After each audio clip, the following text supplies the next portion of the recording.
Eu vi hoje, isso aí, mano, eu achei engraçadíssimo, porque eu vi esse jingle do Flávio Bolsonaro me mandaram. Você já viu isso aí?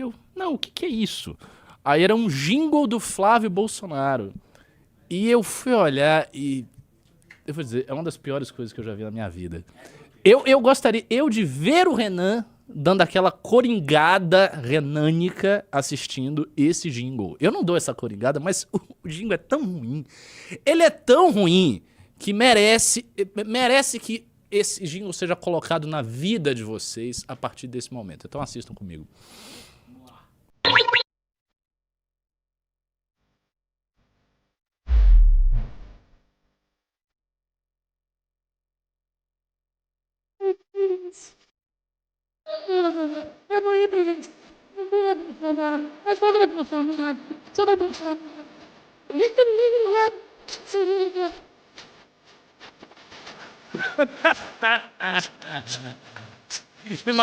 Imagina os outros lá fazendo aquela dancinha deles. Ele pode. Mas não fecha pro ladrão? Que mentira é essa? Isso é mentira literal. Agora tira, senão pode dar. E ainda, nossa, ainda tem essas. Será? É jingle, né?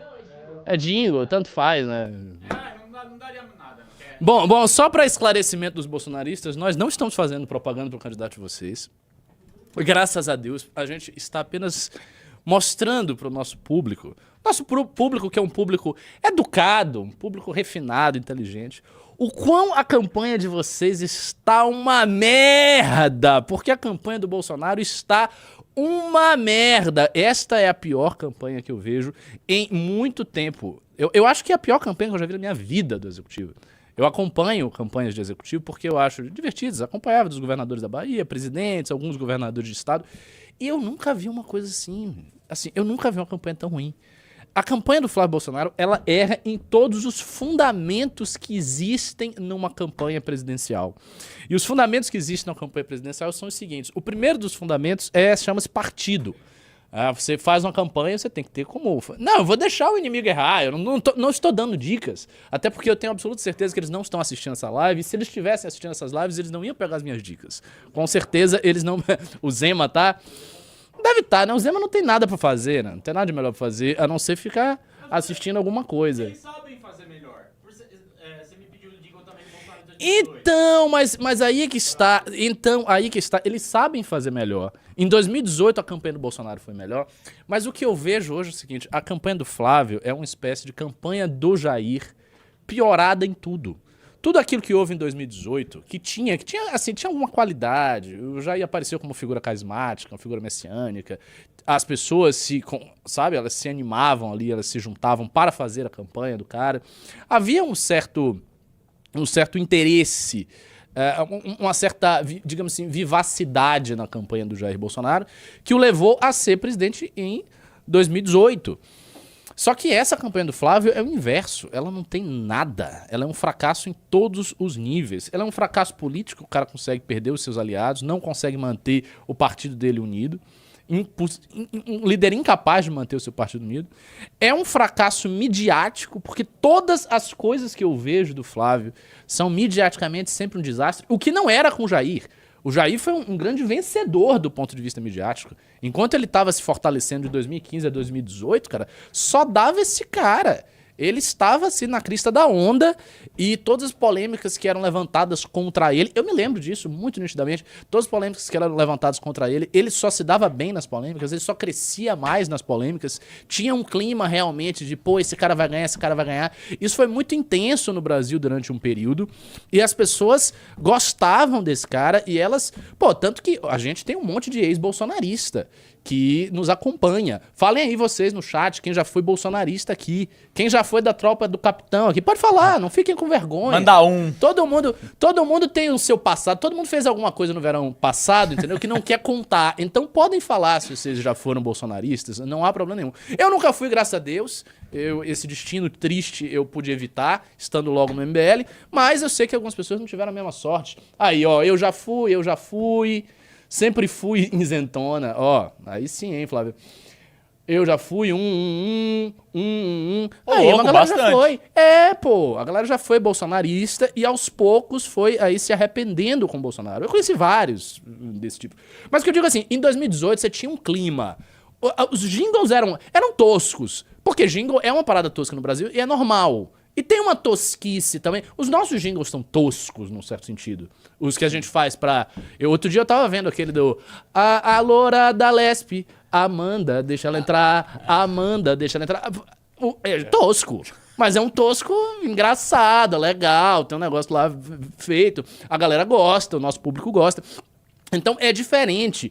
E os jingles toscos do Bolsonaro, o forró do Bolsonaro, os funks do Bolsonaro em 2018, eles eram legais.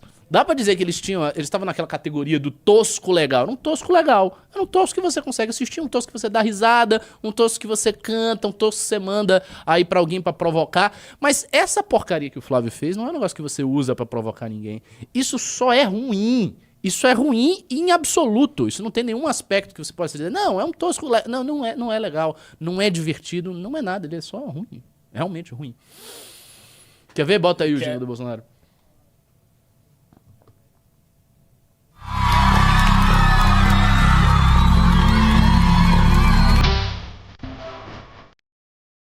Olha isso. Então, já começa Olha a tia do Zap já aqui, ó. É o Lobão. É o Lobão que fez isso. E o Lobão tinha essa coisa de fazer.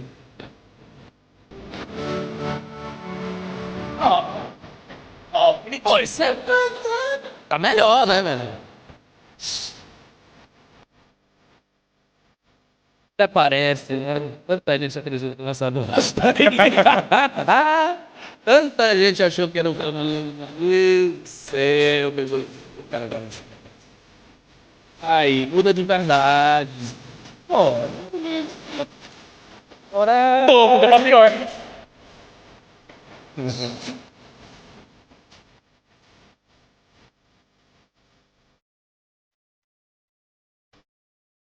Pô, fala sério, deu uma pausa. Pode tirar, pode tirar. Se vocês não soubessem que esse cara é um animal, um quadrilheiro, um vagabundo, tem uma família de vagabundo, é um incompetente, é um idiota. Se vocês desconsiderassem esses atributos, vocês não votariam nesse coroa? Eu votaria nesse coroa. Eu daria o meu voto pra ele. Eu diria, pô, esse cara parece que quer mudar o Brasil de verdade. Não foi o que aconteceu, né? Claramente não foi o que aconteceu. Mas esse jingle aí do Flávio, não. Ele é só ruim. E, na verdade, a campanha do Flávio é só ruim. Ela é ruim do início ao fim. Pelo que a gente dá graças a Deus que esteja uma campanha tão péssima. E tudo assim que a gente fala sobre o Flávio, ele não tem, nos últimos tempos, nenhuma vitória. Não dá pra levantar o dedo e dizer que ele teve... Não, nisso aqui o Flávio venceu. Aqui você tem uma vitória do Flávio. Não tem vitória nenhuma. Ele só tem derrotas sucessivas. É derrota com o partido, é derrota com a família, é derrota com liderança, é derrota com o jingle. Isso aqui é o Frederico Crepe, que ele debateu comigo, aquele trabalhista. É só pesquisa não mostrar aquilo que o Alecrim quer que ela deixe de ser séria. Então, essa é uma opinião assim, particularmente absurda e quase ofensiva, porque o problema da pesquisa Quest não é que ela não apresenta os melhores resultados para o Renan e para a missão. A pesquisa que apresenta os melhores resultados é a pesquisa do Atlas. E essa pesquisa ela tem uma diferença grande, até uma discrepância sensível, considerável em relação a outras pesquisas. Isso é claro. Eu que fiz análise de praticamente todas vi isso aí. Então, assim, a gente não fala direto das outras pesquisas. Sei lá, pesquisa do BTG Pactual e pesquisa do Datafolha. A gente fala especificamente da pesquisa da Quest, porque esta pesquisa tem uma distorção. Qual é essa distorção? A distorção está justamente no desconhecimento do Renan. O tweet original do Renan, e é onde a gente vai olhar os dados, mostra um aumento de desconhecimento. Isso não tem sentido nenhum. Outra coisa, o chat aqui ele tá torto. Ele tá, tipo, gigante. Pode diminuir. Tá meio estranho aqui. Isso não tem sentido nenhum. Isso tem sentido nenhum. Como é que um candidato que está fazendo pré-campanha, que está rodando o Brasil, que está falando em tudo que é lugar, pode ter um desconhecimento maior agora do que tinha há alguns meses atrás? Isso é completamente absurdo. Então, é evidente que há um interesse. Tá estranho. Você tá vendo?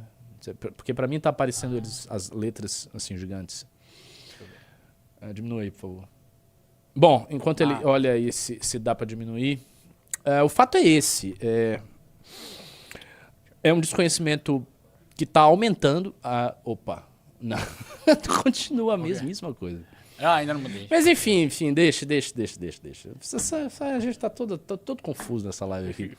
Enfim, deixa pra lá. Pegue a pesquisa da Quest pra eu comentar diretamente a pesquisa. Pode esquecer. O chat vai ficar desse jeito mesmo.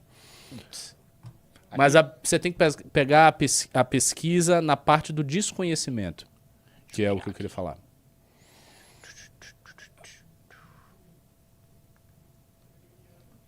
A parte do desconhecimento. Porque, assim, já é uma pesquisa, só contextualizando, né? É uma pesquisa que dá números distorcidos sobre vários números, vários candidatos ali que não tem aquela votação, que aparecem com uma votação muito superior.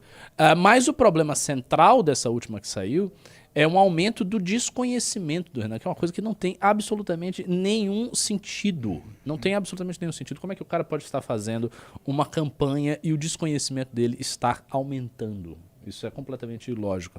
Quer ver? Joga aí. Você vai perceber que tem essa parte do desconhecimento. Que eu tô numa matéria aqui. Cadê?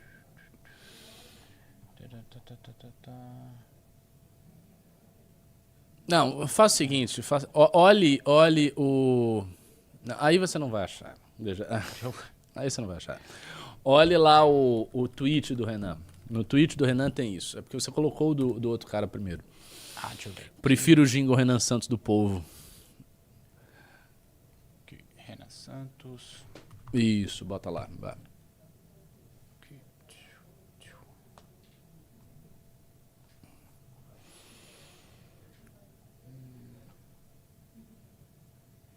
Aí. Aqui.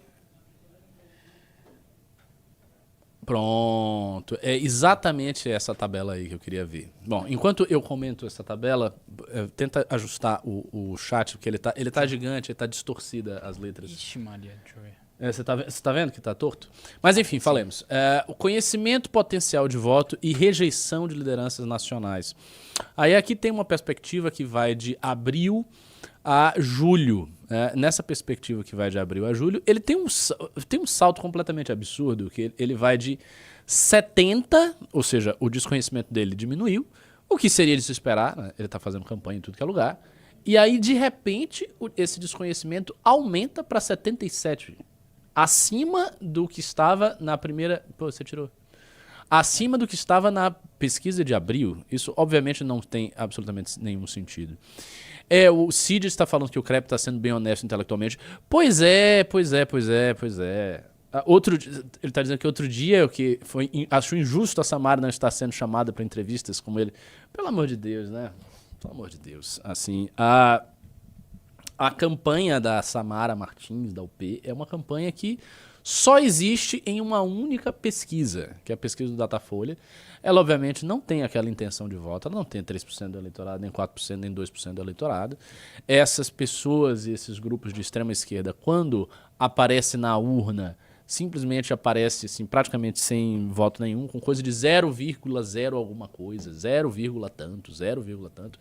Então, a ideia de que você realmente tem a Samara Martins que vai fazer alguma coisa, isso aí é uma ilusão completa, né? Isso simplesmente não existe.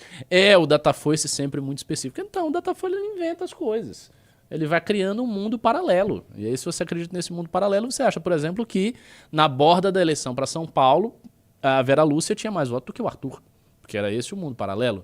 A Vera Lúcia teria, teoricamente, mais voto do que o Arthur Duval. E aí, quando você olha, o Arthur Duval teve quase 10% e ela teve 0,000 alguma coisa. É uma votação completamente ridícula. E aí, achar que a campanha... E aí eles fazem essas interpretações. Por isso que eu acho a esquerda muito... A esquerda é muito folclórica em algumas coisas, porque para reforçar o sistema de crenças que a esquerda tem, eles fazem interpretações que são folclóricas. Então, por exemplo, eles pegam o fato da Samara Martins sair numa pesquisa da Datafolha com 3%, o que é um resultado obviamente distorcido, e eles deveriam saber que é distorcido, para argumentar na seguinte linha. Não, olha, a Samara, ela não é chamada para os programas, ela não é chamada para o rádio, ela não é chamada para a TV, ela não é chamada por nada, porque a mídia burguesa quer esconder uma candidata do proletariado. E eles fazem essa argumentação, sim, eles acreditam nessa argumentação. Não, eles querem esconder um candidato do proletariado porque a mídia burguesa tem o seu viés, mas se fosse o candidato burguês... E aí fazem várias pseudo-análises sociológicas ridículas, sabe? Análise sociológica de quinta de bar, que você não faz em nenhum trabalho sério. E aí chegam a essa conclusão de que não, existe uma resistência da mídia burguesa aos candidatos de esquerda que estão subindo e tal. E aí quando você vai olhar nas urnas, esses candidatos invariavelmente eles são derrotados, eles perdem. Então essa tem sido a história da esquerda brasileira desde que eu era criança. Eu me lembro, por exemplo, de ouvir aquele lema do PCO, quem vota em burguês, como era? Vota 16. Eles tinham um lema quando eu era criança. Tinha só, isso é antigo. Quem não é burguês, vota em 16. Não sei se era do PCO ou PSTU. Era um lema assim. Quem não é burguês, vota em 16. Alguma coisa nessa direção. E isso é uma parada que eu via, eu me lembro, quando eu era criança, já tô com quase 40. Eu era criança e eu via. Contra burguês, é isso aí, é isso aí. Contra burguês, esse lema. Isso era antigão, PSTU. Contra burguês, vote 16, Operário Socialista dessa vez. Do Zé Maria, o grande Zé Maria do PSTU. Pois é, não vou ler isso não, era só pra lembrar. Esse lema é o que eles acreditam. Eles acham que eles vão ter alguma votação. Eles acreditam piamente nessa maluquice. Agora, nessa eleição de 2026, as coisas vão mudar. Eu acho que esse chat, tá vendo que o chat tá meio... Você achou que o chat tá grande? Eu achei não, ele tá grande. Não tá no tamanho normal. Não sei. Alguma alteração aí. Tá, mas enfim, voltando. Nessa eleição, PCO, quem bate cartão não vota patrão. Tinha uma parada dessa. Exatamente. Nessa eleição eu acho que vai mudar. Eu acho que pela primeira vez, depois assim de... Tá sumindo tudo aqui, né? Depois de muito tempo, pela primeira vez depois de muito tempo, a gente vai ver uma certa representação da extrema esquerda no Congresso. Eu não acho que isso vai deixar de acontecer. Eu acho que nessa eleição a gente vai ver. Eu acredito que tem chances assim razoáveis de se eleger um cara como o Jones Manuel. Aqueles três, né? O Elias, o Humberto e o Jones Manuel. Eles estavam, até onde eu acompanhei, bem nas vaquinhas. Eles estavam relativamente bem ali nas vaquinhas. Relativamente não, o Jones Manuel estava em segundo lugar na vaquinha. Assim, foi um número bastante impressionante, só depois do Renan. E aí eu passei a considerar a ideia de que eles vão se eleger. E eu achava... Agora! Ó, o Cluda salvando o programa. Meus parabéns. Você Um beijo aí. melhor operador. Um beijo, eu sou a melhor operadora. Você é a melhor Mentira, operadora. eu gosto muito do Bruno como operador. Não, mas hoje a Heloísa salvou o dia. Não, hoje você não foi bem, Bruno. Você me jogou ao vivo aí, no meio, o negócio desapareceu de novo, chat grande, tudo torto. Isso aqui tá parecendo que tem um vírus aí, sério, tá piscando o computador, o negócio tá confuso aqui, minha gente, tá confuso. O cara do mudei de time porque minha mulher mandou. Bom, enfim, eu mudei de time porque a mulher mandou, tava lá em segundo na vaquinha, não sei se ainda está, mas eu acho que agora, em 2026, vai rolar uma bancadazinha dos comunistas, e eu tenho a impressão, isso é uma previsão que eu faço aí sobre o futuro, eu tenho a impressão que vai rolar muitos confrontos da bancada missão contra a bancada dos comunistas. De certa maneira, a bancada missão e a bancada dos comunistas meio que se equivalem num certo sentido, sabe? São projetos alternativos dentro dos seus campos majoritários, a gente dentro do campo majoritário da direita e eles dentro do campo majoritário da esquerda. Obviamente que eles têm muito menos estrutura e obviamente que eles vão eleger menos gente que a gente, porém, eu acho que esse embate ele vai terminar acontecendo em alguma ocasião. Ver assim um debate acalorado ao vivo do Kim com o Jones Manuel sobre uma questão de, sei lá, orçamento público. Pode ser interessante, pode ser interessante. Pode ser que a gente introduza uma coisa que falta muito na política brasileira há bastante tempo, a ideologia do parlamento. O parlamento é um espaço de discussão ideológico, fundamentalmente, né? E o parlamento brasileiro é um parlamento que não tem discussão ideológica. Percebam, quais as discussões ideológicas você tem no parlamento brasileiro? Sobre grandes questões ideológicas. De vez em quando aparece uma ou outra pauta polêmica. Mas são pautas polêmicas, pautas que emergem assim. Como, sei lá, o marco legal dos índios, alguma coisa do saneamento, algo sobre privatização, aborto. Aparecem algumas pautas polêmicas. Porém, no dia a dia, no cotidiano do parlamento, há muito pouco de discussão ideológica no Brasil. E não era assim em outras épocas e não é assim em outros lugares. Então, acho que agora com a missão e os comunistas, a gente tem a chance de ver esses embates ideológicos no parlamento. E eu queria ver. Eu acho que é uma coisa que pode enriquecer bastante aí o debate, o que a gente vai fazer.